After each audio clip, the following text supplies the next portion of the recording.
Hello everyone. Today we're going to be talking about Cypher conditioning on B main. I was originally planning about talking about Sova as well, but I think this video is going to go too long for actually talking about both. That'd probably be a 30-minute video.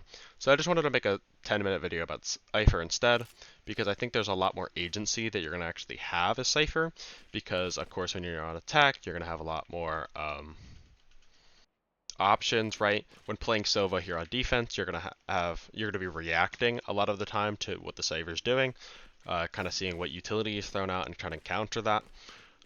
So just to go over, for Cypher, your main objective is not actually to kill a Sova. In fact, sometimes killing the Sova can actually be bad for you. Well, not bad, but it's not like the best case scenario.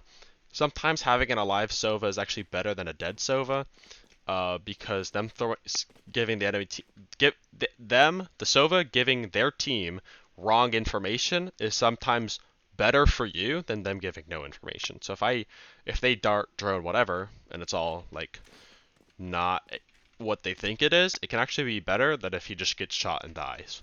Because, right, like I said, wrong information can mess up rotations, it can mess up communication, it can mess up a bunch of different things.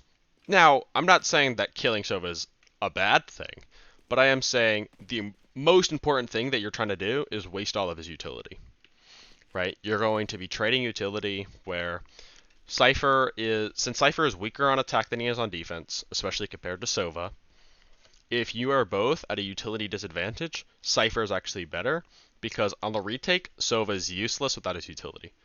Whereas Cypher is going to be pretty much the same no matter what, because he's generally not going to have utility anyways on attack, because it's all going to be spent trying to condition the enemy opponent. And it's also not that good, like in a post plant situation. Obviously, if you do have tripwires, you're going to place them, but they're not as good as they are on defense. So having them isn't that important compared to Sova, who's really going to need them on defense. He has to be very sparing with his utility. His drone is very powerful, but it's only one ability. Sova's Dart has a 45-second cooldown, if I believe. It's either 40 or 45, I forgot. It's been a while since I played Sova. And then shock darts are obviously important for clearing out angles, like especially on A. So if Sova doesn't have that retake utility because it was all wasted trying to clear out the Cypher, then your Cypher's done his job.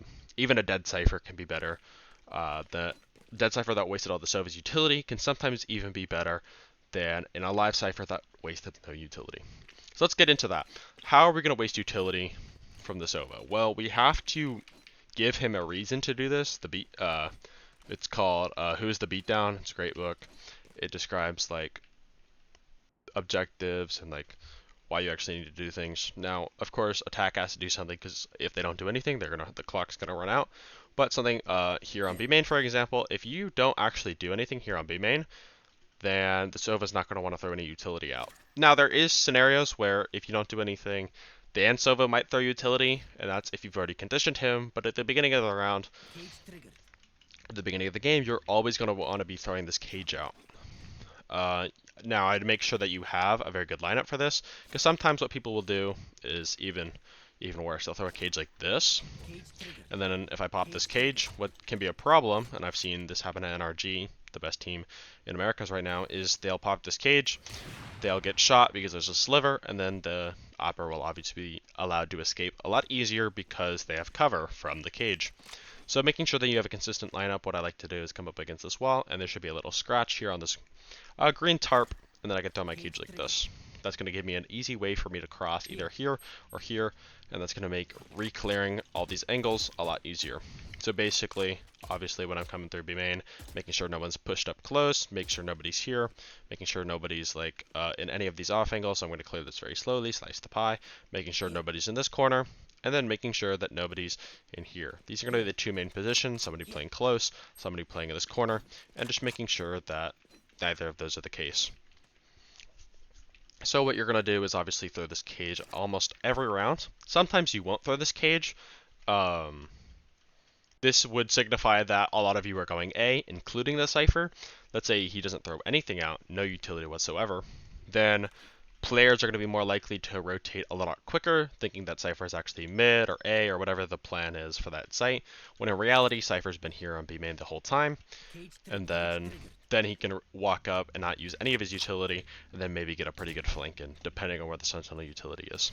This cage is also really good at mixing up Killjoys. When Killjoy is putting her turret right here, playing it close, then obviously Cypher can play behind this box using this cage, and then he can kind of like cross through B main, and then get very close up here onto this turret, and then he can say, hey, team, everyone get close on me. He'll put this cage down again to let his team cross, and then they can execute from here, getting way faster information than this Killjoy turret, right? You can put the cage down without even crossing it, just as a mix-up. People will try and spam you here, and then you can spam back through the cage, right?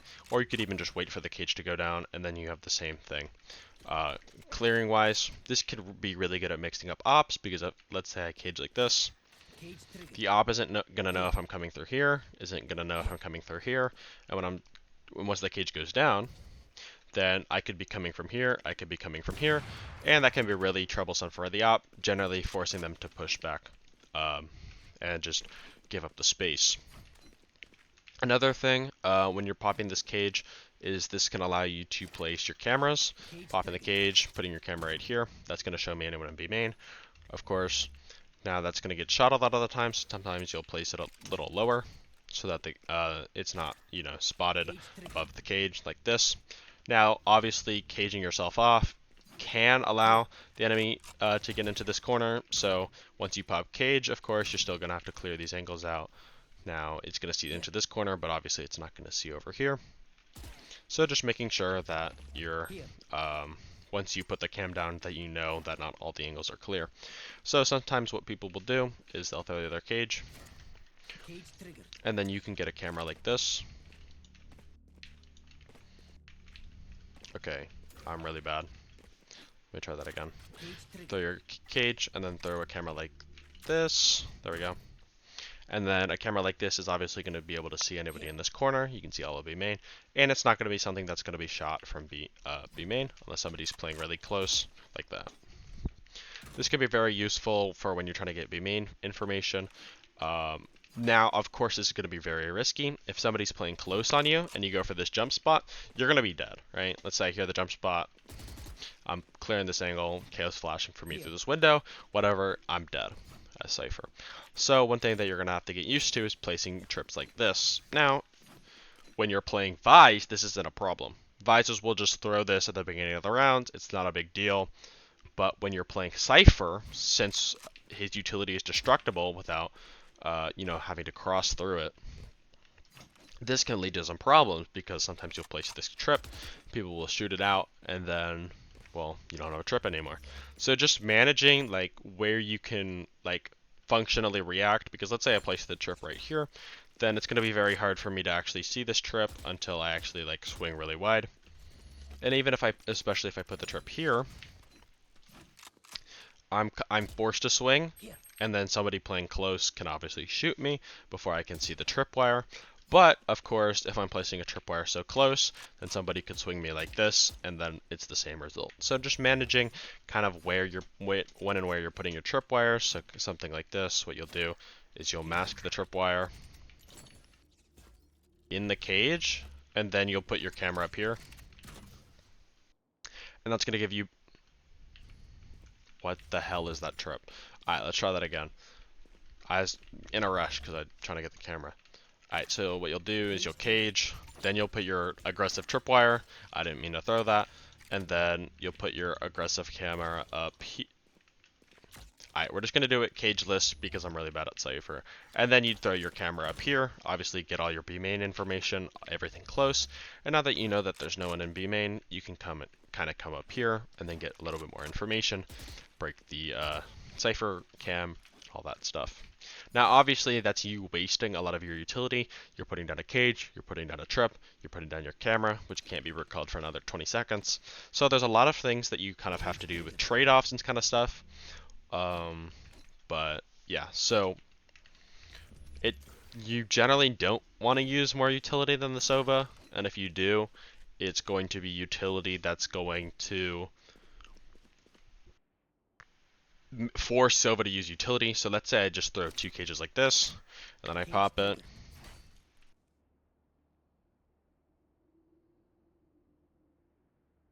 And then I pop it again. That's not going to force Sova to use extra utility that he wouldn't normally need to do. But let's say I place this cage, I throw my trip, and then I use my camera. He's going to hear that and think, oh shoot, this guy has full B main control. I have to find a way to retake this with my team, or just trying to get more information on who's actually in here. Because I know Cypher's in here, but who else could be coming here with that information? So what he'll do is he'll drone, right? Drone. He sees only Cypher. He thinks, oh, it's just Cypher conditioning me. He might not use more utility. He, of course, might try to shock your trip. So now you have Cam still up there. You've used trip, but he's used drone. He's probably already used dart, and now he's used a shock. So you've used an equal amount of utility. But he's at a disadvantage because he's only really seen you, which he already knew you were there. But it is good, valuable information to know that other people aren't there. But let's say they go A now, or let's say we go A. Now the Sova has less utility for the retake, so he's gonna be at a disadvantage